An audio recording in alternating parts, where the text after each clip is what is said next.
Motif perampokan satu keluarga di Bogor, Jawa Barat hingga menewaskan seorang suami dilatar belakangi faktor ekonomi. Hal itu disampaikan oleh Kasat Reskrim Polres Bogor AKP Teguh Kumara pada Senin 23 September 2024 lalu. Dalam aksi perampokan sadis itu terdapat 4 maling yang ditangkap, diantaranya berinisial S, D, C, dan O yang sudah ditetapkan sebagai tersangka. Adapun tersangka D dengan korban tewas berinisial HS ternyata sudah saling kenal.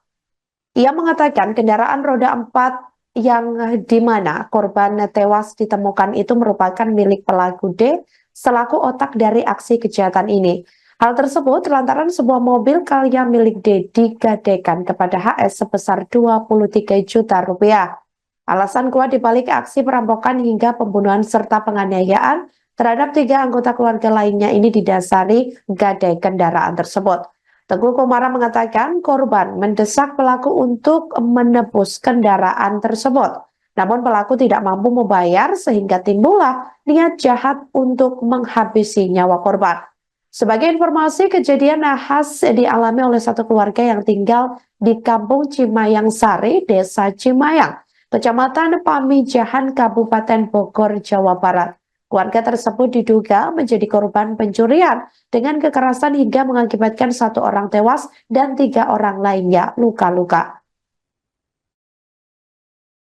Bahkan mobil salah satu barang bukti yang kita amankan yaitu mobil Calya yang pada saat kejadian berada di rumah korban itu adalah mobil yang digadaikan oleh tersangka D kepada korban HS sebelumnya sebesar 23 juta.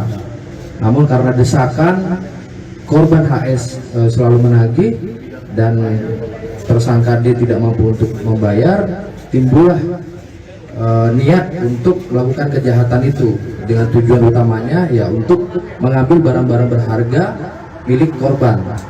Beberapa diantaranya adalah mobil expander milik korban, mengambil kembali mobil Calya yang digadaikan oleh tersangka D kepada korban, dan beberapa barang bukti lainnya yang kami amankan yaitu ada perhiasan emas milik keluarga korban. Komandan, kalau kondisi 3 korban yang kemarin ketemu saat ini? Ya, saat ini untuk korban anak inisial AL sudah bisa pulang ke rumah, namun memang ada beberapa jahitan di kepalanya yang dikategorikan juga termasuk dalam luka berat. Sedangkan 2 korban lain yaitu istri korban HS inisial RF dan NN, ibu mertua korban HS, sampai saat ini masih menjalani pengobatan atau perawatan di rumah sakit. Komandan, korban ini sering mengupload kehidupan di rumahnya yang cukup bagus begitu. Apakah ini juga gara-gara seperti itu juga? Nah, kalau itu sedang kami dalami. Apakah itu juga termasuk salah satu pemicu para tersangka melakukan kejahatan?